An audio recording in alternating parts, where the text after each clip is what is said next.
Hi ළමයි කොහොමද ඉතින් ඔයාලට welcome to my YouTube channel. අද ඉතින් මේ අපි යන්න හදන්නේ මාම ප්‍රෙග්නන්ට් කාලේ සෝටියව හම්බෙන්න ඉද්දි මාව බලපු ඩොක්ටර් බලලා එන්න යන්න. බලන්නකෝ ඉතින් අද ලස්සන හවස්වරුවක්. ඉර ලස්සනට හවස බැහැගෙන යන විදිය. ඉතින් අපි මේ සුපර් මාකට් එකට ගියා ඩොක්ටර්ට සූට් මොනවා හරි අරගෙන යන්න. බලන්නකෝ ඩොක්ටර්ට සූටියව දැක්කට පස්සේ තිබ්බ සතුට අපේ සුදු ගෝලේ තීනා වෙවි ඩොක්ටර්ත් එක්ක කතාව. ඇත්තටම මේ ඩොක්ටර් ගැන කිව්වොත් හරිම හොඳ ලේඩි ඩොක්ටර් කෙනෙක්, ඉන්දියන් ඩොක්ටර් කෙනෙක්.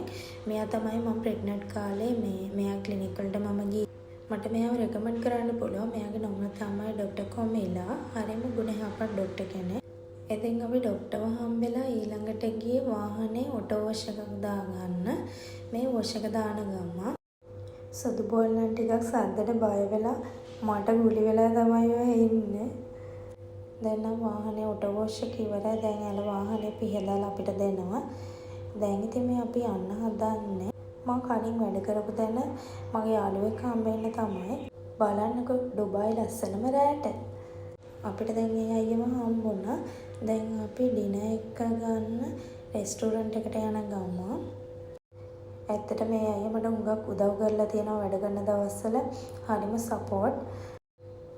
ඉතින් එයාව බලලා යන්න හිතලා මාස 11කට විතර පස්සේ තමයි ඔය මේ හම්බුනේ. දැන් ඉතින් එකතු වෙලා අපදොබට එක්කත් කතා කරලා අපි ගෙදර යන ගම. එහෙනම් අදට ගිහින් එන්නම්. බයි බයි. හැමෝම පරිස්සමට ඉන්න. මතක් කරලා මගේ YouTube channel එක subscribe කරලා like එකක් දාන්න. අනිතටත් බලන්න share කරන්න.